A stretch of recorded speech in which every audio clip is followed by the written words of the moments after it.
I think we started off with the idea that if you're going to use it for differentiation, you've got to have a reason to want to differentiate yourself in the first place on the basis of ethics. Maybe that you've got an ethical problem, I'm trying to choose my words carefully given some of the people present, and you want to change the way in which your brand is seen, or you may already be an ethical leader and you want to sustain that leadership and authenticity over time.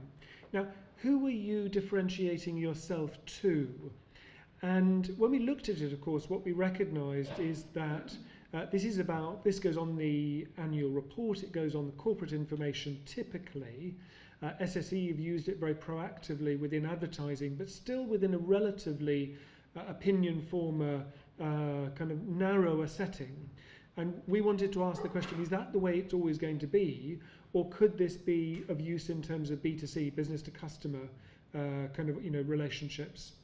We recognise that there's a whole plethora of marks out there. One count was over 80 in the food assurance field, leaving consumers sort of baffled, bamboozled and bombarded in relation to what these things are. They've got to be intuitive. And is the fair tax mark, intuitive? Can people get what it is? We had an idea there that possibly it might be good for those who are involved in the fair tax mark to pool customer insight, market data, as we go on this journey, so that we're really building a strong understanding of which segments understand this and how to reach them in the right kinds of ways. The test we had is, will this be in the Lush shop window? And we believe that it will, but we believe that it will because actually some marketing genius and discipline is applied to getting it there, not because everybody is like the people in the audience today or the ethical consumers, that in a hardened level are only a small proportion of the population at large.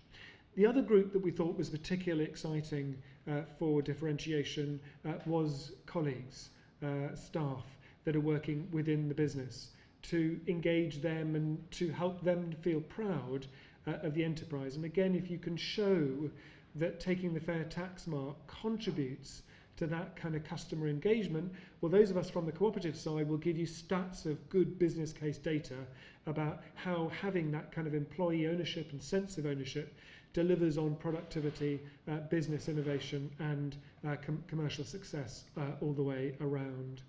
We recognise that we're trying to make this possible. We're trying to use the fair tax mark as a transformative tool. We're trying to think over the long term, not over the short term. We're trying to understand what this could be like over 10 years and respond to that rather than what it is necessarily kind of now. It was an excellent workshop. Thanks to everybody involved. If I've missed anything, then you can tell me. But just to repeat, it's a great privilege to be here at this historic conference today. Thank you.